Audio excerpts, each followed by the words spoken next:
Yes, people, Wife Boy and Arsenal return to action tomorrow on Boxing Day against West Ham United. But that also means that January is fast coming, which means transfer news will be flying all around the shop as Arsenal get linked to every player under the sun. In today's video, I'm going to be discussing Arsenal's serious talks with Mykhailo Mudryk and our links to Joao Felix. If you're new around here, make sure you subscribe on my new road to 2,000 subscribers and let me know your thoughts in the comment section down below on who you would like Arsenal to sign this transfer window. Let's start with Joao Felix because that's one that's kind of out there. He went to the World Cup with Portugal and actually played fairly well, started pretty much every game, and since then he has talked about his disgruntlement and his obvious kind of thoughts that he wants to leave Atletico Madrid. Sorry, got the two Madrid clubs confused. I'm not surprised he wants to leave. He's playing fossil football with Diego Simeone there. Obviously, he's more of a defensive-minded coach and doesn't get the most out of a young starlet in Joao Felix, who likes to be a bit more of a creative flair player, probably wants to play for a team that's a bit more adventurous, a bit more out there, that wants to have the ball more often. So it kind of looked like a mismatch from the get-go. Even when they signed him from Benfica, I was always scratching my head thinking you paid a lot of money for this young kid. He's meant to be looked at like the next Ronaldo in many aspects. Does he really fit the style of Diego Simeone in Atletico Madrid? Well, proof in the pudding, 2 or 3 years down the line, he said that he wants to leave. Now, just because he wants to leave, it does not necessarily mean a deal is going to happen, and especially to Arsenal. We know the bad blood that has happened before with Arsenal and Atletico Madrid with the Partey deal. Arsenal on deadline day going straight to La Liga and activating Thomas Partey's release clause, which is well in our right to do. We didn't do anything illegal by doing that. In Spain, when you activate someone's release clause, you go direct to La Liga rather than the club. However, in business and in many aspects of life, it's normally courteous to inform the club first that you are going to activate their release clause and ahead of time, so they have time to get in a replacement and understand what is happening. We literally went on deadline day to go to Atletico Madrid and said, well, not even to Atletico Madrid, to go to La Liga and said, we would like to talk to Thomas Partey, taking him from Atletico with literally hours to spare, if that, for Atletico to sign a replacement. We did give them Lucas Torreira in to replace, but let's be honest, Thomas Partey to Lucas Torreira, not much of a replacement. So that shows the type of history Arsenal and Atletico Madrid have, and knowing that sort of club, and knowing the type of man Diego Simeone looks to be,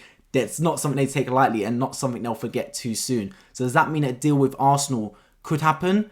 It's going to be harder for that aspect. I don't feel like Atletico Madrid have got Arsenal in the highest regards. That and the fact that he is still a young talent, and they did pay a lot of money for this man. They do want to recoup some of their money. The fee they are quoting is 100 million euros for Joao Felix, which comes to around 85 million pounds. That is a lot of money, especially for a man that has come out and said he wants to leave the football club. When someone says they want to leave the football club, the power is out of the club's hand. They know that player is unhappy. So to still charge over 85 million pounds for this man, it's a bit steep, and it's not something I believe Arsenal should do. Let me know your thoughts in the comment section. But me personally, I have no doubt that Joao Felix is a very good footballer. He's a footballer that can provide some creativity and some flair. But I don't believe he's a player that's worth that much. I think he's a 40 million pound player max. Now, I don't see him as a wonder kid anymore. I think that ship has sailed. I think he got hyped a lot, and a few years ago when they first signed him, he looked like the best thing since sliced bread. But since then, watching him play football, and even in the World Cup, I thought he was good, but I didn't think he set the world alight. Now, I know the inflation in football nowadays and certain players going for a ridiculous amount of money, but that doesn't mean that you should buy into that whole narrative and then just splash the cash as well. We need to be smart with our money, especially in January. It would be a marquee signing. That being said, however, but is that the marquee signing you really want to make? And do you want to blow your whole budget on something like Joao Felix? Other reports, however, have said that an 8 million euro loan deal could be on the cards for the next 6 months, with or without an option to buy. This is something I would seriously look at. We know Gabriel Jesus is going to be out until earliest end of February. So if we can bring in Joao Felix for 8 million for 6 months, trial him in the Premier League, I'd be more than happy for this. This seems like a good medium between both parties. Atletico Madrid know that they will get 8 million for him, but they will get him back at the end of the summer at least. And Arsenal can get a good player in for that amount of money, a top quality player, and we get to trial him for 6 months, see how good he is, and then go from there, or go for another option in summer when we make Champions League and hopefully go for higher targets. I think that's a really good option for both clubs if Atletico Madrid are interested. Of course, that is just paper talk. There's nothing necessarily concrete with that, But I think it's something Arsenal could really look at, and I'd really like to see that happen if there was a possibility to bring in Joao Felix on a 6-month loan if the fee was under around that £10 million mark. Let's move on to the other player, Mykhailo Mudryk. Arsenal have made their intentions very clear with Shakhtar Donetsk that they are interested in this left winger from Ukraine. David Ornstein from The Athletic, his notable Arsenal correspondent, has also noted Arsenal's interest in the player, and even Fabrizio Romano. We all know Fab, we know he's all around anything that comes to football, it goes through Fabrizio Romano. He has noted Arsenal are also interested. The problem is the discrepancy in price. It always seems to come down to that with transfers. Arsenal want to pay maximum £50 million. Shakhtar Donetsk are charging around 80 million. There's a big 30 million pound grey area between the two clubs, and if that is not appeased one way or another, Mykhailo Mudryk does not become an Arsenal player. What do we know about the deal? We know that Everton offered 30 million pounds in summer for Mykhailo Mudryk. What a signing that would have been for the Toffees.